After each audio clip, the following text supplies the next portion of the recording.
Muchísimas gracias, Ángela. En primer lugar, quería agradecer la invitación del Colegio de Trabajadores Sociales del Perú. En especial también un saludo a Eliana, a Victoria y a Lilia que nos acompañan el día de hoy.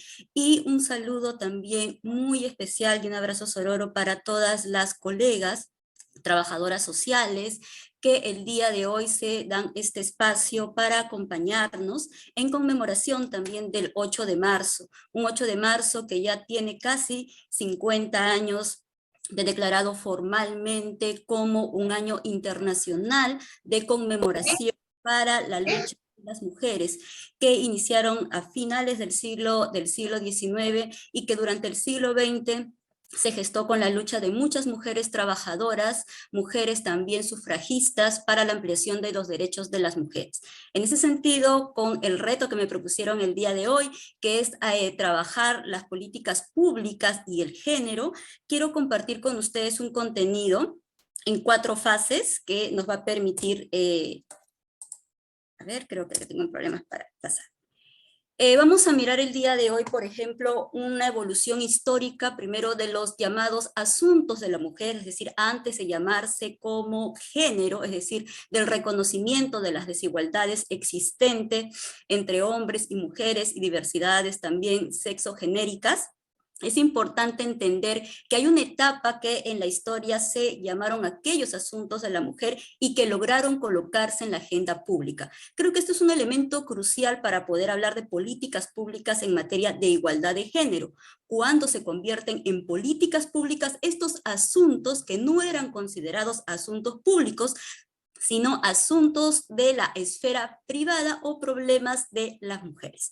Luego tenemos un segundo momento donde podríamos distinguir, y aquí es muy importante cuando hablamos de políticas públicas y género, esta distinción que hace Moser con respecto a los enfoques en las políticas de género, donde tenemos, por ejemplo, aquel enfoque de mujer en el desarrollo y el género en el desarrollo, que nos va a permitir un planteamiento diferenciado con respecto a la intervención que tienen los gobiernos para implementar las políticas públicas. En un tercer momento repasaremos cuáles serían estos tipos de llamadas las políticas sensibles al género. Aquí voy a hacer referencia, por ejemplo, a Rodríguez Gustavo, que es una politóloga argentina que trabaja muy bien esta distinción. Pero además también buscaré estos elementos que los plantea, por ejemplo, Evangelina García, que es una socióloga venezolana, que trabaja la distinción entre las llamadas políticas sensibles al género y las llamadas políticas género transformativas. Y para finalmente dar un repaso muy general sobre lo que sería la igualdad de género y las políticas públicas en el Perú. ¿Cuáles son esas políticas o esos marcos institucionales para los cursos de acción que podrían posibilitar el cierre de brechas y desigualdades de género?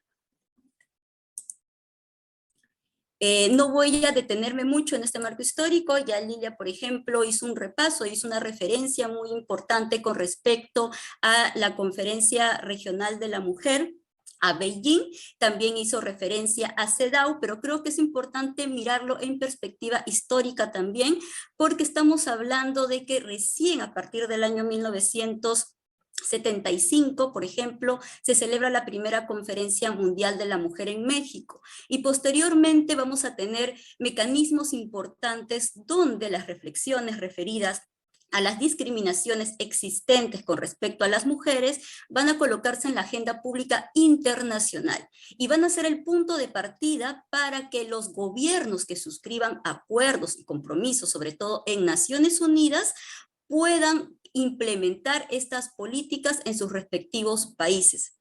Vamos a tener, por ejemplo, un periodo muy importante, que es el periodo entre 1976 y 1985, que es declarado, por ejemplo, la primera década de la ONU hacia la mujer, la década de la mujer, después de la primera conferencia mundial del año 75 en México, y a propósito, justo en ese año, en el año 75, se formaliza la celebración del Día Internacional de la Mujer, un 8 de marzo.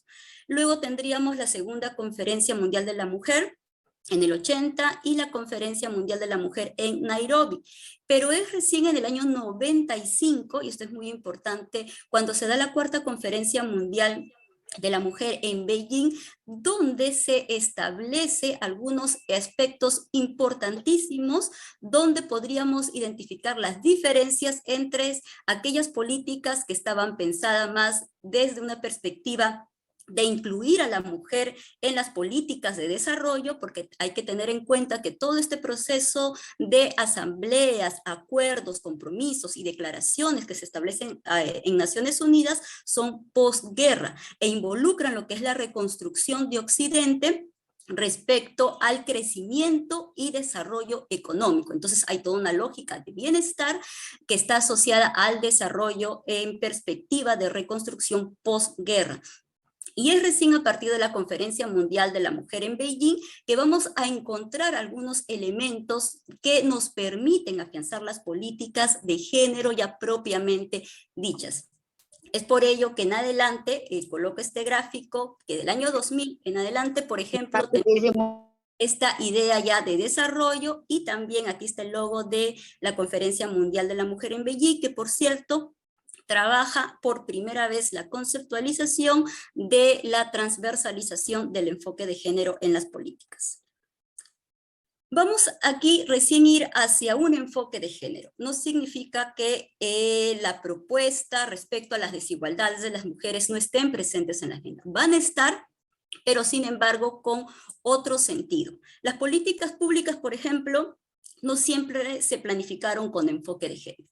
Entonces, podríamos asumir, y esto es señalar con certitud, que muchas políticas previas a ya estas reflexiones, teorizaciones y también la institucionalización de las políticas de igualdad se planificaban siendo neutrales al género.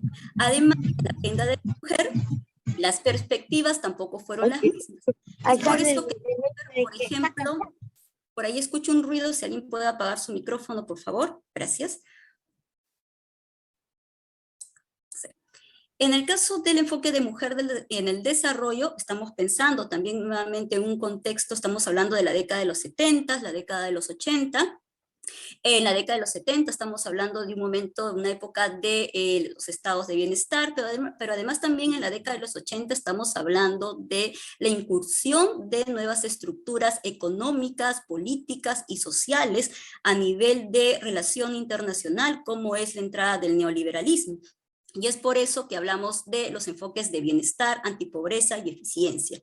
Es decir, enfoques que buscarían o señalan que la mujer está considerada como intermediaria del bienestar familiar. Es decir, la mujer no necesariamente es el sujeto de derecho, sino que sería el medio para que las familias, las niñas, los niños y las personas alcancen el bienestar, porque su rol, es decir, el rol tradicional de la mujer sería darle bienestar a la familia.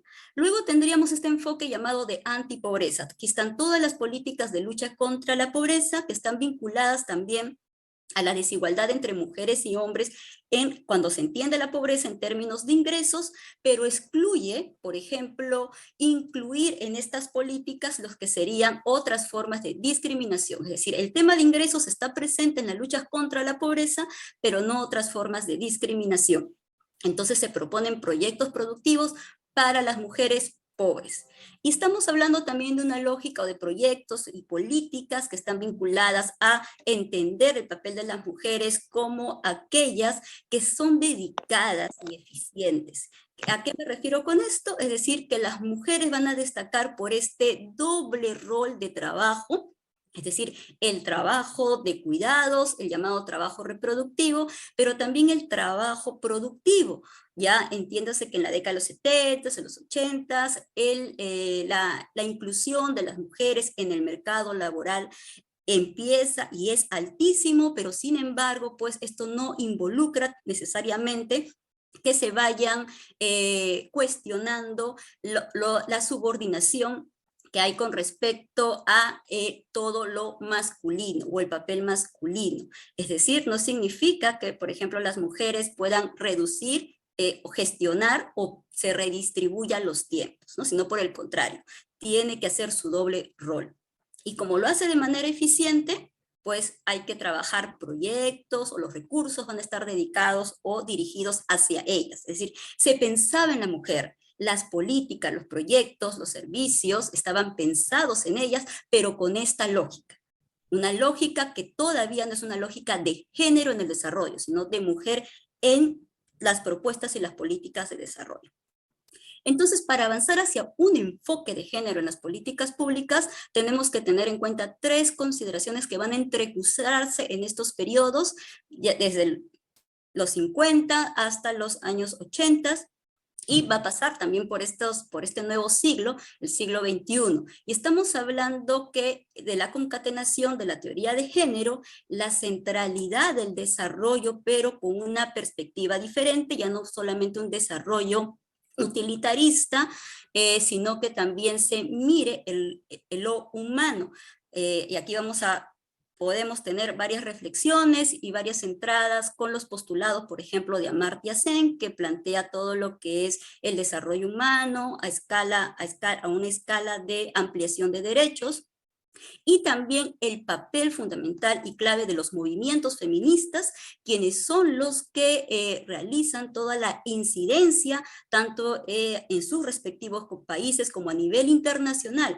Es por eso que en el año 75, con la primera conferencia de la mujer, mundial de la mujer en México, es una conferencia que nace justamente de ese papel de incidencia que tienen las mujeres para que se coloque y se establezca y se realiza una conferencia para trabajar la problemática, lo que era señalado como la problemática de las mujeres. Aquí rápidamente no voy a detenerme, por eso es que creo que sí, un 8 de marzo no es posible conmemorarlo sin reconocer el papel fundamental que nos han legado pensadoras y mujeres que reflexionaron para que estos asuntos que hoy nos convocan y que también involucran el papel fundamental del Estado, pueda contar con políticas. ¿Quién va a decir que antes, en los años 80, no teníamos una política de lucha contra la violencia hacia las mujeres? En 1993 recién tuvimos la primera ley para denunciar situaciones de violencia que se producían dentro de la familia. Estamos hablando de mujeres. Es decir, antes del año 93, las mujeres no tenían ninguna posibilidad de ejercer el derecho a una vida libre de violencia. Entonces aquí tenemos a Margaret Mead, quien reflexionó con respecto a esta construcción social que se da con respecto al género sobre la base de lo biológico, Simone de Beauvoir, a quien se le atribuye claramente que lo privado en el caso de las mujeres es político. Y cuando hablamos de lo político estamos hablando de poder, y cuando hablamos de poder, pues estamos hablando de una esfera pública, que es muy importante reconocer en el planteamiento de las políticas públicas. Joan Scott, seguramente muchas de ustedes también ya conocen a Scott, quien trabaja toda esta metodología y de la categorización propia del género en términos de atributos, roles y espacio. Rita Segato, quien plantea toda esta situación estructural respecto a la violencia como parte de un crimen del sistema patriarcal. Marcela Lagarde, que también plantea y coloca el tema del feminicidio como un diferenciador respecto a los crímenes que se sucedían o con respecto a los asesinatos de las mujeres, ¿no? No eran simples homicidios, sino feminicidios. Crímenes que se daban después de situaciones completamente sistemáticas de violencia contra las mujeres, y Judith Butler, que plantea que no solamente el género, sino el sexo también es una construcción social.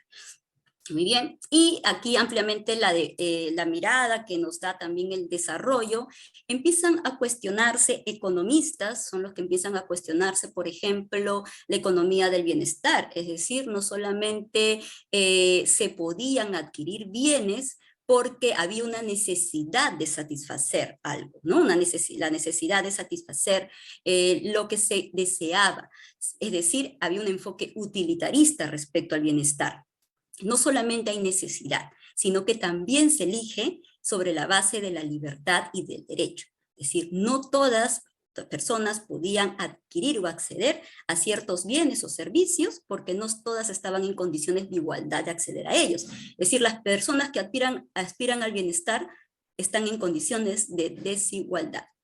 Entonces, aquí hay una mirada y ustedes pueden leer la literatura de los economistas que contribuyen también a este enfoque renovado con respecto al desarrollo a escala humana, y es por eso que en los años 90, en el año 95, tenemos el primer reporte, el primer informe de desarrollo humano del PNUD, donde hay una pregunta muy interesante, si ustedes leen el documento, en la introducción, que señala si ha aumentado la igualdad de oportunidades entre las personas y entre los países, porque siempre se medía el crecimiento de los países, pero no esta relación entre el crecimiento de oportunidades entre las personas y los países. Y por primera vez se señala algo muy importante, que es que hay disparidad entre las condiciones de los sexos, porque todavía se hablaba de sexo en ese entonces, y si el propósito del desarrollo es ampliar las oportunidades de todos, la continua exclusión, por ejemplo, de las mujeres respecto a las oportunidades de la vida, distorsiona totalmente los procesos de desarrollo. Entonces, más adelante, ya los informes incluso del Banco Mundial, los informes de desarrollo humano y del PNUD contribuyen a establecer que la desigualdad de género es un elemento que trunca el desarrollo de los países. Y ustedes saben por eso que desde el PNUD, por ejemplo, hay un indicador de desarrollo, desarrollo de género, que es muy importante también considerar y que mide el avance de los países con respecto a la igualdad de género. Entonces, el enfoque de género en las políticas públicas surge como uno de los avances muy significativos que se va a posicionar frente a esta mirada que se tenía de mujer en el desarrollo, que es una mirada que se da precisamente en un contexto de ajuste estructural, y se fortalece precisamente por la producción teórica y también la movilización de las organizaciones sociales de mujeres.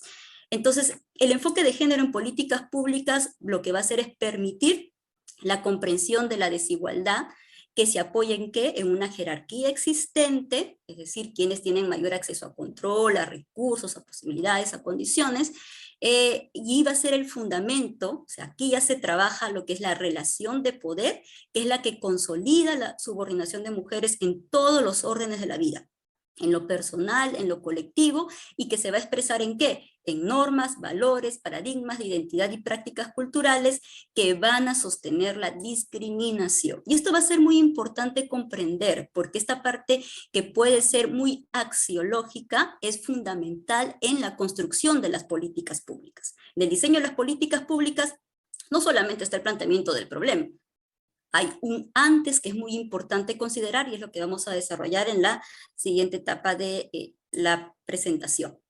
Entonces, cuando hablamos de qué entendemos por política pública y los tipos de políticas, lo he denominado de y para la igualdad de género, porque ese es el horizonte, hacia eso vamos. Las políticas de igualdad de género van a ser entonces ese conjunto de principios, normas y objetivos formulados explícitamente. Aquí sí hay un elemento y una distinción, y podemos, por ejemplo, debatir o discutir este elemento, pero tiene que ser, la política tiene que ser explícita, ¿no? No hay políticas implícitas, sino explícitas, porque hay fórmulas legales, técnicas, administrativas, y además son sancionadas, es decir, implementadas, y se dan bajo la responsabilidad de autoridades públicas, ¿no? Dirigidas a la consecución de la igualdad de hecho y de derecho de mujeres y hombres. El eje fundamental de las políticas de igualdad de género, y esto es muy importante, ustedes lo pueden revisar en la teorización que realiza Evangelina García, tanto en el diseño y la implementación de las políticas para la igualdad de género, son los derechos, ¿no? Y aquí presto, por ejemplo, esta tipología que realiza Rodríguez Gustad con respecto a las políticas sensibles al género, habla de las políticas de acción afirmativa. Vamos a establecer también esa diferencia, qué importante, ¿no? Esas políticas para la mujer, políticas con perspectiva o con enfoque de género, y las políticas de transversalización del enfoque de género. Una política afirmativa, ya la mayoría de nosotros estamos familiarizadas, por ejemplo, con este tipo de políticas, es aquella que va a promover el acceso, ¿no? Va a corregir situaciones de discriminación históricas, por ejemplo, va a promover ese acceso de mujeres, pero sobre todo aquí en América Latina las políticas de acción afirmativa han sido dadas en el campo político, es decir, en espacios de decisión política. Recuerden, por ejemplo, en toda esta historia de la participación política de la mujer, cuando empieza a crecer la representación de las mujeres en el Parlamento, en las alcaldías, en las regidurías, etcétera, fundamentalmente cuando se empiezan a dar las cuotas de género en 1997. Empezamos con un 25%, luego se va incrementando a un 30%, ¿verdad? Y ahora ya se ha mejorado este mecanismo porque ahora hablamos también de la paridad y la alternancia para que la representación no sea solamente en la candidatura, sino que se pueda expresar también en los resultados. El objetivo de las políticas afirmativas, ¿cuál es? Incrementar el número de las mujeres en las jerarquías, ¿no? La mitad del cielo, la mitad del poder también. Entonces, ¿cuáles son los aportes que se realizan con estas políticas afirmativas? Primero, va a cuestionar la composición de las jerarquías, es decir, por qué solo hay representación, en este caso masculina, y fomenta políticas explícitas de acceso como las cuotas, y en los últimos años ya se ha fortalecido, como he dicho, la paridad y la alternancia. Una crítica a las políticas afirmativas es que se reduce el género a la presencia numérica de las mujeres, es decir, allí queda, ¿verdad? Es muy importante tener en cuenta que van a haber también ciertos límites. Y es por eso que cuando hablamos de políticas de igualdad de género, no hablamos solamente de un tipo, de un modelo, no es algo homogéneo, sino hablamos de una heterogeneidad de instrumentos, de medidas, de estrategias que van a estar orientadas a la igualdad de género. Las políticas para la mujer. Esto también es muy importante distinguir en el tema de las políticas de la mujer, porque aquí la definición que se da es que se atiende, son políticas que van a atender las necesidades propias de las mujeres en el marco de esta división sexual del trabajo, que por ejemplo deben ser atendidas, ¿verdad? Su objetivo, ya que las mujeres están en el ámbito económico, también en el educativo, trabajan, es lograr conciliar el trabajo y la familia, o el doble rol de las mujeres en lo productivo y de cuidados, pero son llamadas políticas compensatorias, es decir, se realizan para que las mujeres puedan atender el doble rol, no necesariamente cuestionan el doble rol. El aporte que tiene es que históricamente sí representó un primer paso en identificar los problemas relativos a esta posición de desventajas, para que puedan las mujeres permanecer en el mercado laboral. Por ejemplo, las licencias por maternidad, los lactarios, todo este tipo de medidas están vinculadas a atender las necesidades propias, en este caso de las mujeres. Por eso se habla de políticas para las mujeres, ¿no? Entonces, su foco está centrado o énfasis en este papel tradicional. Y tiene un contexto también de ajuste estructural, está focalizado, ¿verdad? Y por lo general está enfocado en el papel de la mujer como madre, ¿no? Entonces, hacia la mujer corresponsable, ¿no? Es lo que una teórica diría las ciudadanas de mercado, no necesariamente sujetos de derecho. La crítica que se da a las políticas para la mujer es que no cuestionan esta simetría de poder en la división sexual del trabajo. Por ejemplo, no integran a los varones, ¿no? Y reducen las necesidades de las mujeres a compensaciones. Las políticas ya con perspectiva de género, aquí encontramos ya una diferencia, no es cualquier matiz, es una diferencia muy importante porque van a reconocer estas políticas que las relaciones de género están basadas en asimetrías. Es decir, hay desigualdades, pero desigualdades que crean jerarquías, crean una desigualdad, crean brechas y por lo tanto también justifican violencias, ¿no? Entonces proponen lograr mayor equidad y transformar la división sexual del trabajo. Aquí son mucho más directas a la relación de poder. Su objetivo, muchas de ellas están dirigidas, por ejemplo, al empoderamiento de las mujeres. Recuerden ustedes que en esta época el enfoque de género en el desarrollo se hablan incluso de algunas categorías muy importantes como el empoderamiento, que es una estrategia, ¿no?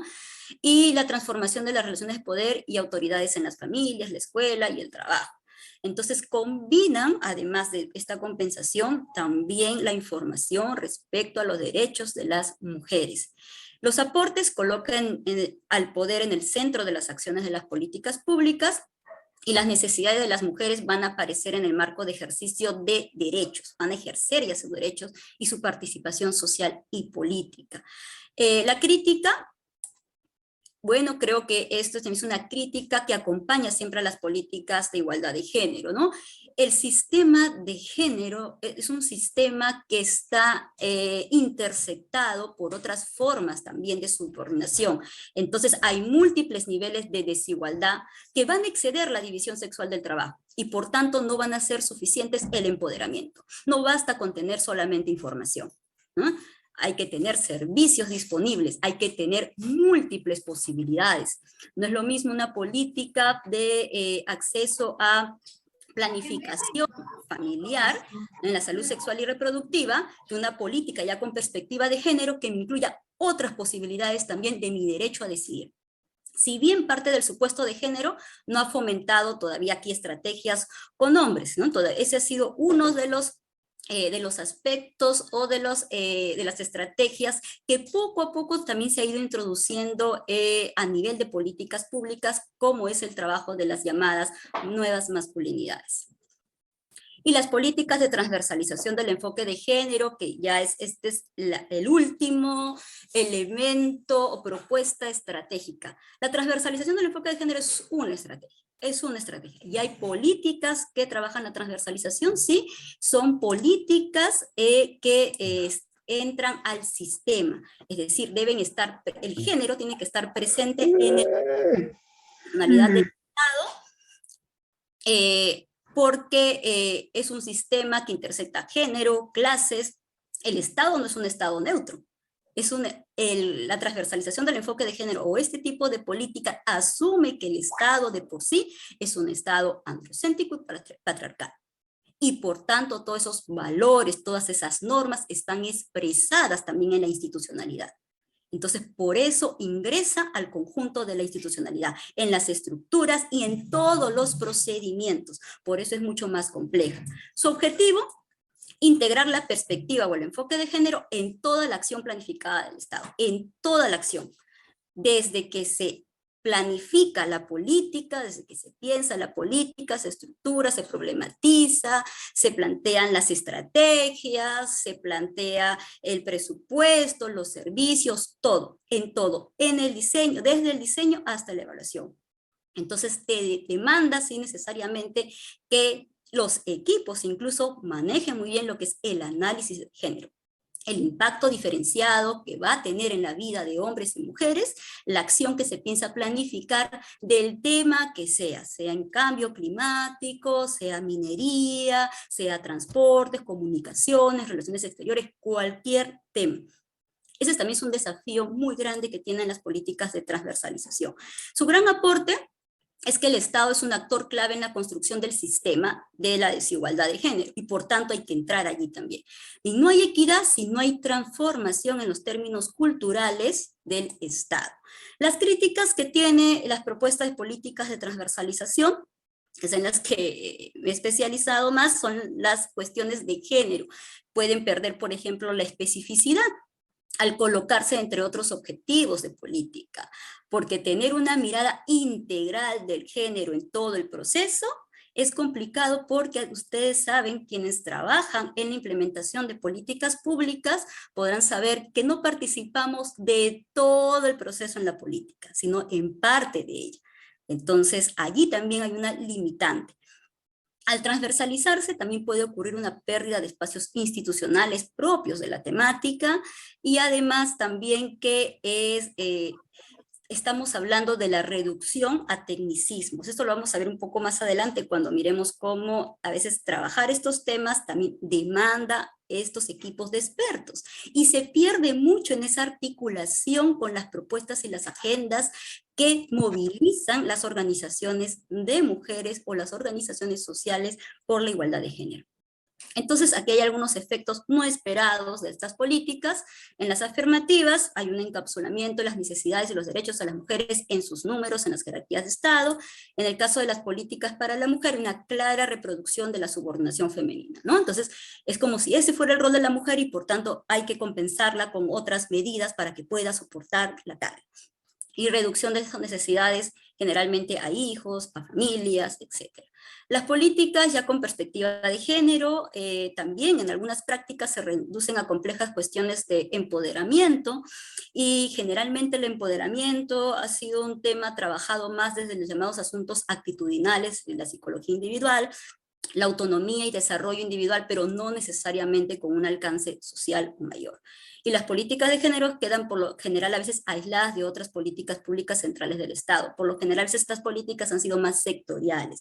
Pero cuando veamos, por ejemplo, cómo estamos actualmente en el Perú, vamos a ver, por ejemplo, cómo la transversalización del enfoque de género ha impregnado muchísimo y ha tenido un avance significativo, y además ahora actualmente contamos con una política nacional de igualdad de género que es multisectorial, ¿no? Entonces hay un papel fundamental en esta reestructuración y esta modernización del Estado y también de la gestión pública. Voy a continuar porque me gustaría también ir al tema de las preguntas. Las políticas género sensitivas inclusivas, las llama también Evangelina García, y las llamadas políticas género transformativas. Ella por eso plantea esta distinción, que las políticas género sensitivas o género inclusivas, aquí está el apellido claramente, se va a caracterizar precisamente por eso, ¿no?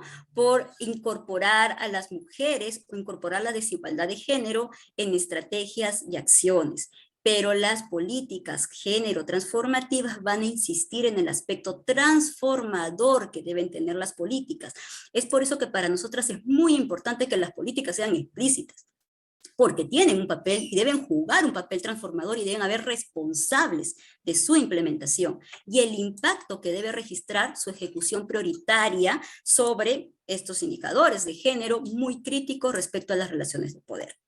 Entonces, las estrategias tienen que desafiar abiertamente las desigualdades de género, tiene que haber una promoción efectiva de la igualdad, la equidad y el empoderamiento a todo nivel, un énfasis en cambiar, eliminar roles, patrones de género que siguen perpetuando la desigualdad o que violan o limitan el ejercicio de los derechos humanos, sobre todo de las mujeres, las niñas y adolescentes, y que penetran los marcos también estructurales que mantienen valores, principios y patrones de desigualdad, ¿no?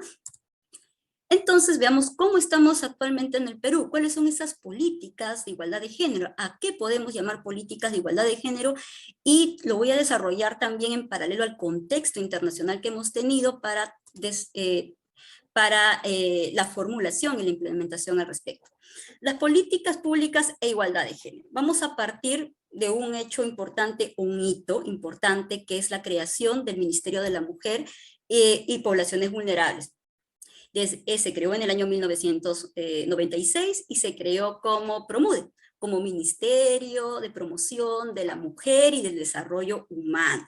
Entonces, ahí hay toda una perspectiva, hay una concepción. Por eso es muy importante no perder este giro cuando hablamos de las políticas y por qué en el diseño y en lo que se dice es muy importante para el hacer también. En el año 2000 y 2005, aquí podemos tener, por ejemplo, ya las primeras políticas con perspectiva de género, es decir, el Estado peruano, en este caso, primero a través de, ya con el MINDES, estamos hablando del año 2000, 2000 todavía PROMUDE, en el año 2002 es MINDES, estamos hablando ya después con el gobierno de Alejandro Toledo, ¿no? Después de la caída del régimen, de la dictadura de Fujimori, tenemos la creación del MINDES. Entonces, el MINDES se creó, por ejemplo, en el año 2002, y en el año 2000 a 2005 tenemos el primer PIO, que eran generalmente conocidos como los PIOs, el Plan Nacional de Igualdad de Oportunidades 2000-2005. Contenía un conjunto de acciones que estaban vinculadas a el ejercicio de derechos en diferentes temas: participación política, educación, trabajo, salud para la mujer. Muy bien.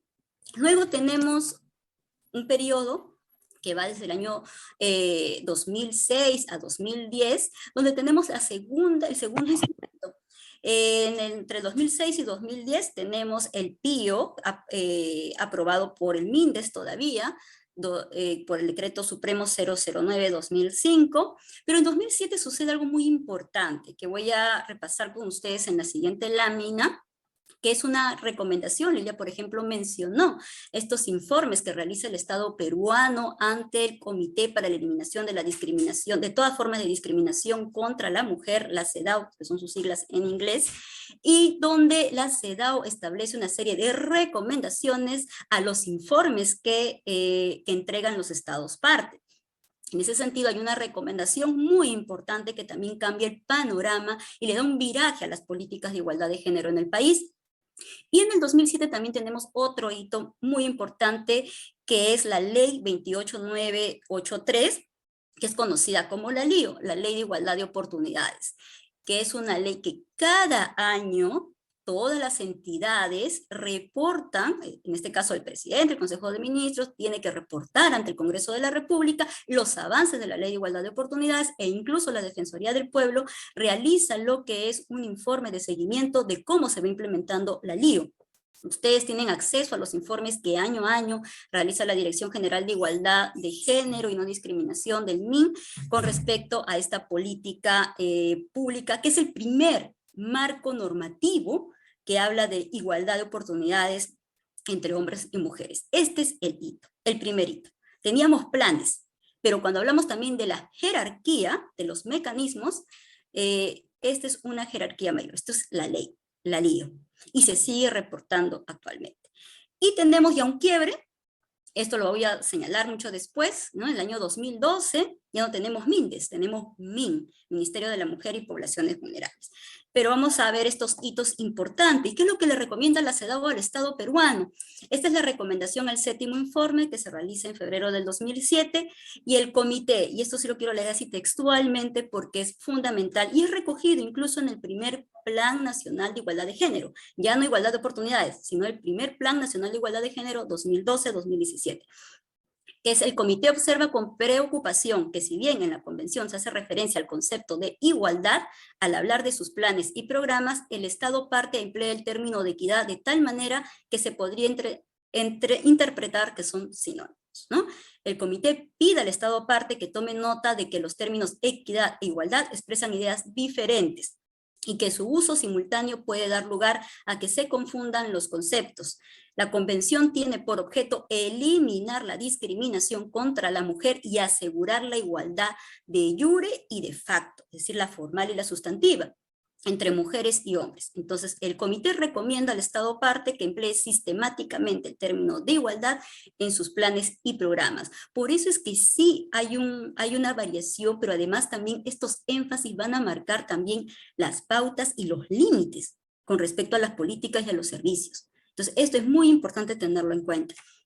Luego, la LIO, aquí también es muy importante este hito, porque la LIO es el marco normativo institucional de las políticas en igualdad de género, pero en el ámbito nacional, regional y local, a todo nivel, para garantizar que mujeres y hombres, ¿no?, puedan ejercer sus derechos en igualdad, dignidad, libre desarrollo, bienestar y autonomía, impidiendo la discriminación en todas las esferas. Y es muy importante aquí, quiero subrayar esto, porque se habla de las esferas pública y privada. La política pública actúa en la esfera pública y privada.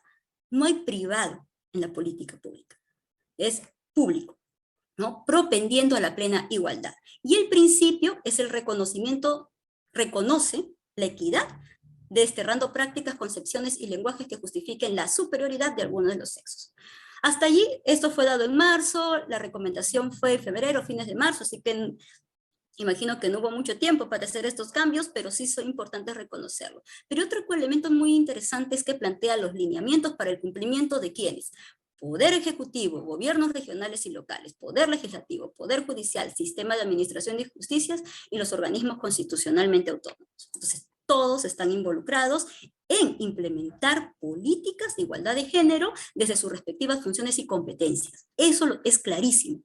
Entonces, nadie tiene que evadir ese tipo de responsabilidad. desde el año 2007. Y por tanto, podemos exigirlo. Entonces, eso es lo importante de tener una política así de explícita. Las políticas públicas de igualdad de género, yo creo que eso es fundamental para la implementación. Ustedes ven, por ejemplo, en la Cuarta Conferencia Mundial de la Mujer, en Beijing, se habla también o se recomienda a los estados que se establezcan mecanismos para el adelanto de la mujer. Y cuando hablamos de mecanismos, ¿qué es un mecanismo? Estamos hablando de una institución.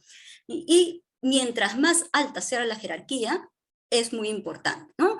El Perú es uno de los países que tuvo Ministerio de la Mujer en el año 96, ¿no? Mientras otros países en América Latina tenían los institutos de la mujer, etcétera, ¿no? Entonces, el rango sí es muy importante también para hablar del presupuesto. En el año 96, con este decreto legislativo, y quiero que vean, por ejemplo, aquí estas diferencias, porque esto de aquí va a marcar, por ejemplo, cuáles son las políticas que se van a diseñar. Por eso es que no es tan simple el cambio, no es un cambio de nombre, es un recorte, y puede incluir incluso un recorte de responsabilidades y de derechos también. En el caso del PROMUDE, se dice claramente, ¿no? ¿Cuál es el objetivo del PROMUDE? Su objetivo es afianzar el rol de la mujer y la familia en la sociedad, así como en los programas orientados a su desarrollo y en la lucha contra la pobreza, ¿no? Era todo un enfoque de eficiencia. Estamos hablando de una época de ajuste estructural, de las políticas neoliberales, de la privatización, de la economía, del aumento de la informalidad, de la pérdida de derechos laborales, etc. Entonces, este es el contexto de la creación de PROMUDE. Luego tenemos la ley 29597, que es la ley orgánica cuando se crea el MINT. Estamos hablando del año ya 2002, Ministerio de la Mujer y Desarrollo Social. Acá hay un tema bien interesante, ¿no? Ya no se habla solamente de la mujer y la familia, sino se habla ya de la igualdad de oportunidades y la equidad entre las personas, ¿no? Habla de la atención integral de las personas que viven y en situaciones de grave riesgo social, pobreza. Todavía el tema de la pobreza sigue siendo parte de la agenda, y uno de los ministerios quien nos atendía era el MINDES. Recuerden ustedes que el MINDES tenía en aquel entonces los programas sociales como el vaso de leche, ¿verdad? Tenía también FONCODES. Ya luego con la creación del MIDIS, todos estos programas que están atendiendo, por ejemplo, la lucha contra la pobreza y la inclusión social están en el MIDIS. Entonces, la mejora de la calidad de vida de la población con inversión en capital social y promoción de la igualdad de oportunidades, ¿no? Y también menciona a los grupos de poblaciones vulnerables que atendería este ministerio. Y aquí tenemos el quiebre, ya año 2011, recuerdan ustedes, ya está en el gobierno Ollantumala, cumple su primera medida de promesa de campaña, que fue la creación del MIDIS, y año 2012 tenemos la reestructuración. Si todos estos programas que antes estaban en el MINDES pasan al MIDIS, entonces el MIN reformula también su estructura. Y con el decreto legislativo 1098, la ley de organización y funciones del Ministerio de la Mujer y poblaciones vulnerables, tiene una finalidad, que es el de diseñar, establecer, promover, ejecutar y supervisar políticas públicas a favor de las mujeres y las poblaciones vulnerables. Y qué importante ver cuáles serían esas competencias. Y aquí yo quiero también detenerme un poco, porque es lo que va a dar lugar a la responsabilidad pública de Estado y de gobierno al cumplimiento de los compromisos pactados en una agenda para el adelanto de la mujer. Sus ámbitos de competencia son, primero, la promoción, y qué importante, aquí lo he copiado tal cual, textual. Así como está en el artículo 5, se señala la letra A como ámbito de competencia del MIN, el primer ámbito de competencia, la promoción y fortalecimiento de la transversalización del enfoque de género en las instituciones públicas y privadas, planes, programas y proyectos de Estado.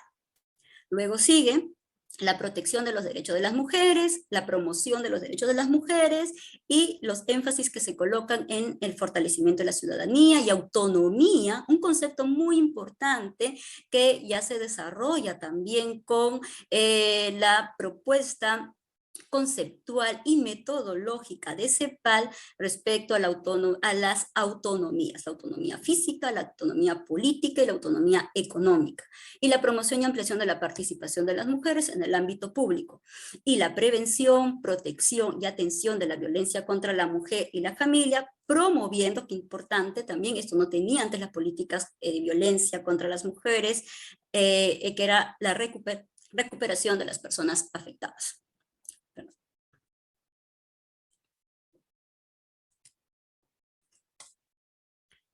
Y continuando con esta línea del tiempo, pues ¿qué tenemos ahora en adelante? ¿No? Tenemos nuevas competencias, un marco institucional que señala claramente cuál es la responsabilidad para la implementación de las políticas de igualdad de género. Y a partir del año 2007, por eso es muy importante, 2012, perdón, tenemos el Plan Nacional de Igualdad de Género 2012-2017, llamado PLANIC, y a partir del 2017, qué importante, tenemos, por ejemplo, algunas normas que sí me gustaría compartir con ustedes, que muchas veces, y ese es un elemento sí que hay que tener en cuenta cuando se habla, por ejemplo, a veces de estas desventajas que tienen algunas políticas de igualdad, y en el caso de la transversalización también, cuando se vuelven muy institucionales, ¿no?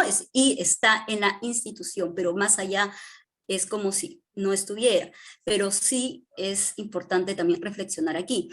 En el 2017, los mecanismos para la igualdad de género en el gobierno nacional y gobiernos regionales. Es decir, el Decreto Supremo 005 obliga, es decir, dispone que todas las entidades públicas del gobierno nacional y de los gobiernos regionales conformen mecanismos para la igualdad de género, ¿no? Que son espacios de coordinación al interior de las propias entidades que deben planificar acciones para incorporar el enfoque de género en sus políticas, programas, servicios, incluyendo también sus sistemas de recursos humanos, sus sistemas de planificación y en la provisión de servicios públicos para reducir las desigualdades y brechas de género en el marco de sus funciones y competencias, ¿no? Entonces, Ministerio de Educación tiene su mecanismo de igualdad de género, tiene su plan de igualdad, tiene su plan del mecanismo de igualdad de género, donde hace seguimiento a todo ello. Y cada mes de noviembre de todos los años, los mecanismos reportan ante el Ministerio de la Mujer, de manera particular a la Dirección General de Transversalización del Enfoque de Género. Luego, en el año 2019, y creo que este también es un hito fundamental, ya no tenemos planes, porque también hay que entender que en el año 2018 hay una directiva que saca el CEPLAN, que va a regular las políticas de Estado, ¿no? Regula todas las políticas públicas, las políticas y los planes. Ya no van a haber planes, no hay planes, porque había todo un cuestionamiento con respecto a cómo se evaluaban los planes, no todos los planes tenían presupuestos. Entonces, frente a esta situación, desde ese plan, en el año 2018 se sacó una directiva y en esta directiva se establece, se regula cómo van a formularse las políticas nacionales. Van a haber políticas nacionales sectoriales y políticas nacionales multisectoriales, dependiendo del problema público que se atienda. Y en el caso de la desigualdad de género, estamos hablando de una política nacional multisectorial, que es el PLANIC, conocido como, la PENIC, aprobada con este decreto. Tiene también su propio plan estratégico que establece cuáles son las prioridades que fue aprobado en el año 2020, en el año 2021 se sacan los lineamientos para transversalizar el enfoque de género en la gestión pública, que también son aprobadas con decreto supremo, la política general de gobierno, que también se aprobaba con un decreto supremo y que establece que se debe transversalizar los enfoques de género, interculturalidad, intergeneracional, etcétera, en las políticas y propuestas de Estado. Y finalmente en el año 2022, llegamos al 2022, el decreto supremo que dispone también la capacitación. Y esto es muy importante, ¿no? Porque hablamos de la formulación de las políticas, pero el funcionariado, es decir, la burocracia técnica en el Estado, tiene la capacidad cómo hacer este tipo de formulaciones con el análisis y que puede incorporar el enfoque de género. Es una respuesta que creo que cae por su propio peso, ¿verdad? Entonces hay un decreto supremo que en el año 2020 dispone la capacitación obligatoria en enfoque de género para la prevención de la violencia y la discriminación por género en todas las entidades de la administración pública, carácter progresivo, que es una política que implementa el MIN en coordinación también con Servir. Y esta es la PENIC, la Política Nacional de Igualdad de Géneros. Ustedes, por ejemplo, también ya deben conocerla porque es el instrumento que orienta el cierre de brechas y de desigualdades de género en el país, es la actual. Tiene un periodo de orientación en metas al año 2030, y es muy importante tener en cuenta porque el problema público que identifique la discriminación estructural contra las mujeres, este es un modelo causal en la política, establece cuáles serían estos efectos en términos de vulneración de derechos, físicos como el de la violencia de género, el derecho a la salud sexual y reproductiva, la vulneración de derechos al acceso a la participación de las mujeres en los espacios de toma de decisión, es decir, en política, y la vulneración de los derechos económicos y sociales. Y como causas, y es muy importante porque reconoce que el género es una relación de poder que sitúa de manera desigual en la estructura a las mujeres. Las causas, la institucionalidad excluyente. Al hablar de institucionalidad estamos hablando de normas, valores, prácticas, comportamientos que van a reproducir, justificar y perpetuar la desigualdad. La división sexual del trabajo, que actualmente, y ahora también con la emergencia sanitaria del COVID-19, con la pandemia, hemos reflexionado más sobre el trabajo de cuidados y cómo ha impactado la pandemia también a las mujeres. En este caso, CEPAL ya señaló que, por ejemplo, podríamos hablar de 30 años de retroceso en el acceso, la permanencia y en el posicionamiento de las mujeres en el mercado laboral. Hemos retornado a nuestras casas, sí. Y allí hemos continuado y reforzado, ¿no? No ha habido una distribución equitativa de las tareas y los cuidados. Patrones socioculturales discriminatorios, roles, espacios, atributos, que ya entendemos que son los que siguen incursos en la reproducción del género. Las relaciones de género. La Política Nacional de Igualdad de Género, vimos el modelo causal, la problemática. Ahora vamos a ver rápidamente la propuesta, y es muy importante tenerla en cuenta, porque está dirigida a contrarrestar qué. Y esto es muy importante tenerlo en cuenta, y es un elemento diferenciador también de los planes que teníamos anteriormente. Acuérdense, el primer plan, el primer PIO, 2000-2005, el segundo, 2006-2010, y luego tuvimos el PLANIC, 2012-2017, y ahora tenemos la PENIC, dirigida a contrarrestar tantos factores causales como los efectos de la discriminación estructural. Es por eso que no van a ver solamente algunos ejes que están dirigidos a los efectos, es de carácter multisectorial, involucra, y esto es muy importante tenerlo en cuenta, no es sectorial, involucra 21 entidades responsables de su implementación. Estamos hablando del Poder Ejecutivo, también estamos hablando de organismos adscritos y organismos constitucionalmente autónomos. Objetivos prioritarios: reducir la violencia contra las mujeres es el primer objetivo prioritario. El segundo, garantizar el ejercicio de los derechos a la salud sexual y reproductiva de las mujeres. Tercero, garantizar el acceso y participación de las mujeres en el espacio de toma de decisiones. El cuarto, garantizar el ejercicio de los derechos económicos y sociales de las mujeres. Y hay otros dos, ¿no? Que no solamente son efectos, estamos hablando también de las bases, de las causas. Reducir las barreras institucionales que obstaculizan la igualdad en los ámbitos público y privado, entre hombres y mujeres, y reducir la incidencia de los patrones socioculturales discriminatorios en la población. Y un elemento que a veces siempre se cuestionaba en el caso de los planes, que dependía mucho de la voluntad. Y ese es el problema de la voluntad, ¿no? Entonces va a depender mucho de quién esté de turno para que pueda garantizar un compromiso a nivel de política. Entonces hay 6 objetivos prioritarios, cada objetivo prioritario tiene un conjunto de lineamientos y hay 52 servicios públicos. Y este es un elemento diferenciador. Es decir, los servicios públicos son servicios que actualmente presta el Estado, y que estos 52 servicios prioritarios van a ser reorientados, actualizados para la incorporación efectiva del enfoque de género. Entonces, eso es muy importante tenerlo en cuenta. Y algunas adversidades. creo que sí, estamos más o menos con el tiempo. Quiero mencionarse algunas adversidades que van a estar presentes cuando hablamos del avance de las políticas de igualdad de género. Siempre hemos hablado del avance, ¿verdad? Avance porque son contextos que finalmente siempre nos van a interpelar sobre qué posición tomamos frente a las políticas de igualdad de género.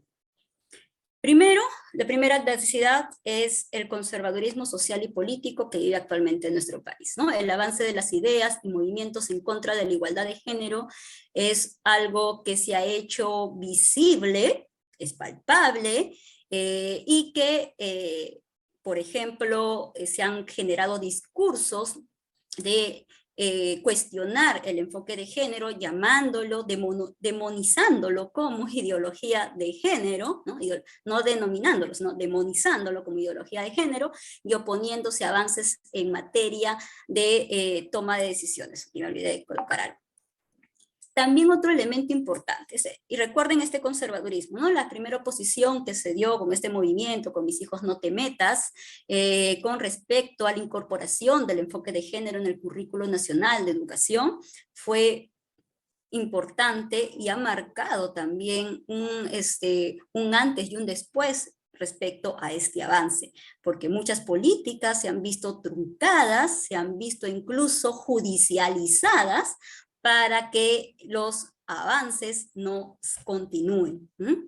Si no me equivoco, el día de hoy incluso ya ha salido de una opinión del Tribunal Constitucional que se pueda continuar con el protocolo para el aborto terapéutico en el país.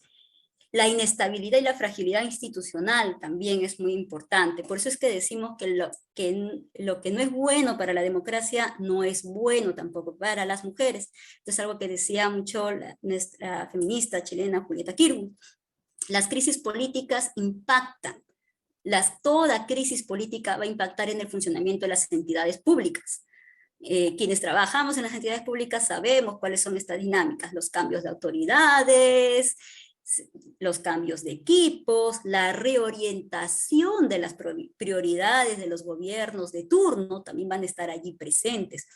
Entonces, cada vez que hay un cambio de ministros, de viceministros, de directoras, de coordinadores, de jefes de unidad, etcétera, todo se mueve y todo cambia. Y por tanto también las prioridades. Entonces, por eso es muy importante para nosotras la institucionalización de las políticas y que también estén presentes en la transformación de la estructura del Estado. Los poderes fácticos con responsabilidad política, las autoridades e instituciones con propuestas y normas que van a desafiar los avances en materias de igualdad de género y que incluso buscan formalizar la discriminación, ¿no?